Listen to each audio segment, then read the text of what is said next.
My mom and my dad, I knew there was heavy drug users, and then my dad would always beat up my mom. I think so that her drugs was like her medicine, like would calm her stress, but that's why she noticed that she put our lives in front of hers and gave us to our grandma.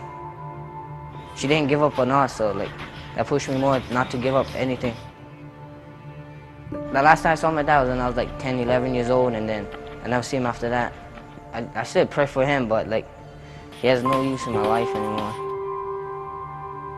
Like when I step in the ring, I only can like see the other person and hear my trainer calling. You shouldn't even give up. Like, what is that? Like that, if you give up, you certified a loser. If you try, you at least will win in your book. My mom was a crazy ice user, you know. Thank God she's clean now, but she was. My dad just kind of left, you know, and I didn't ever want to be like that, and that was a fire under me for a long time. So I just wanted to show him, you know, what a family, in my eyes, is supposed to be. Everybody is like, you're from Waianae, you're gonna be a loser. Heavy drug users, nothing but punks, people who want to fight all the time, people who don't have education, people who's not smart, people who's gonna only end up doing low-income jobs, you know. I'm not the best fighter from Waianae, or I'm not even the best athlete from there. Like, I saw so many guys supposed to be in the league. They're supposed to be here where I'm sitting. They're supposed to be doing greater stuff than what they're doing now. But I always saw little stuff bring them back, and I always told myself, no way. I used that as fuel. That was my fuel. Like, I always like looked at him like, this is not happening to me. I'm not giving up my dream for this. I'm not giving up my dream for that, you know.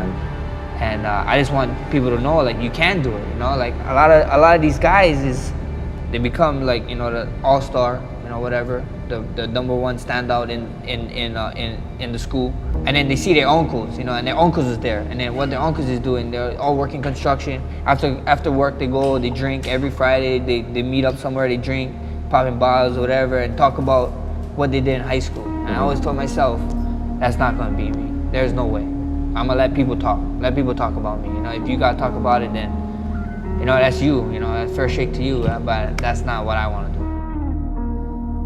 Just drugs and just other stuff, like, you know, that most of them is stood at home. I still see them around town when I'm around town, and working a job they don't like, talking about the days when they was in high school and they did certain stuff. And I always told myself that's not gonna be me. You know, the older people that was older than me, and even with drugs too, I was like, this ain't gonna stop me. You know, like I ain't gonna let this be it. You know, this ain't it for me. You know, in everything I did, I just wanted to be the best, and whatever it is. And I didn't want no shortcuts. I didn't want no handouts. I wanted it the hard way. And we're in a time where everybody's trying to get big money fights, and they trying to cut the line in front of so much things. Like, they're just trying to shortcut it, get that one fight, and they're good. But that's not sustainable. Right. You know what I mean? Like, I'm about building legacy and living the legacy, and let the blessed era continue. All these money fights is gonna come. It's gonna come. It's gonna happen. You know, you gotta just do your job and keep winning, and that's what I keep doing. And sometimes you win, sometimes you lost. Right. Sometimes you plan something and it doesn't go through, and it's life, Rush. You gotta move on. You know? Yeah, a loss is a loss. It happens to the best of us. You know, even the greats got losses. You know, even the greats in other sports, Kobe Bryant. You know, Michael Jordan, the LeBron Jameses. You know, like, all these guys is guys I put myself out after. You know, even Jay-Z. You know, guys like Jay-Z. You know, they had losses. You know, but look at where they're at now. You know, it doesn't make you. You know, a true champion is a champion that can get knocked down, and then we see how far you can bounce back up. You can only do so much with success. You can keep going and success, and some guy would have success for the rest of his life and not change nothing just because he knows that's one way of success. You know, and you know, these failures, they gotta happen, you know, and I attack them straight forward. I'm happy for this, you know. Things happen for a reason. I truly believe things happen for a reason. That fight happened for a reason. That place, that time, it had to happen in this life, and you guys gonna see a new and improved Blessed. If you wanna be the best, you gotta beat the best, and the best is blessed, baby. But that's just me. I'm competitive, you know. I wanna compete with the best, and that's what you wanna do, you know. Like I said this many times before, in the old gladiator days, they didn't bring out scales. They didn't bring out anything. You just fought, you know. And if you think you're the best, number one pound for pound in the world, that's what you do. You fight. it's just me, you know, like with this point system, this and that. I always try to finish fights, no matter what. Even if you're the best guy in the world, I'm gonna try to finish you, and you always gonna see me in your face. I'm not gonna go away, because that's just it, you know. Like if we fought to death, like if there's no time limit, I'm gonna kill you. Like that's just my mindset. Like there's no way. I'm gonna figure out a way to make you tired and to make you quit. At the end of the day, that's what it is. That's why you should be in that moment, because if you're fresh and stuff, everybody can be the greatest fresh. But there's the special ones that know how to figure it out when they're not there. Like when you're tired and you're dead tired, you gotta go that one more round, the extra minute. You figure things out, and that's what separates the greats from the greatest, you know? That's just the difference, I think. When you turn your cards and you get your black belts and you put your time in on the mats, no one can ever take that away from you, you know? The belt, we can lose that one day, it's gone. But then at the end of the day, no one can, like the actual belt they can, but they can't take away of me being a champion, of what I did, you know, the actual champion, because I actually went out there, I did the grind. You guys don't see, people only see 25 minutes of us, you know what I mean, 25 minutes, but they don't see the hours and hours of training. So hundreds of hours at this point, you know? Hundreds on the mat, you know what I mean, and that nobody ever gonna take away from me, and because of that, I'm always gonna be a champion. I told him this belt don't mean nothing. My last interview, I told him I was a champ before I had this belt. This don't mean nothing. It's cool. It's just showing you guys that look, I'm valid. Like it's validation to you guys. It's not validation to me. The validation is when I go in, blood, sweat, and tears that you guys don't see. Me not wanting to train, but I wake up and I tell myself he's probably training right now, so I need to go out there and show him how to train. You know. And, it's a mindset thing, so it's just a mindset. To get my first title, I had to win 10 fights and an interim.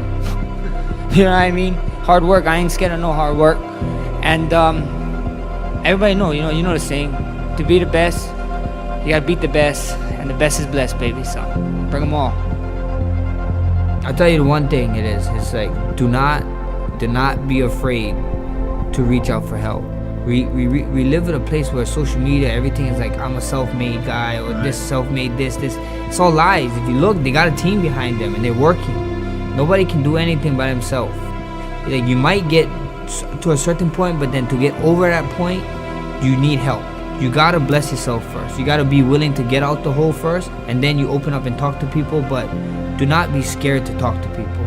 Do not be scared to open your feelings. Do not be scared of being judged. Who cares if you try to open up to someone and they judge you or they tease you or whatever and so on, then that person not for you. Go talk to somebody else. That person not your real friend, you know, or real family member, whatever you want to call it. But it's just reach out. You just need help, you know. Bless yourself, and then get blessings from other people. That's it, you know. That's it. Don't be scared to talk to people. Like a lot of people, we just live in a time where everybody think everything is perfect because what they see on Instagram, people posting pictures and videos that, oh yeah, life is good, life is great, but it's really not, you know. When you get over that fence line, yeah, the grass like green in the front lawn.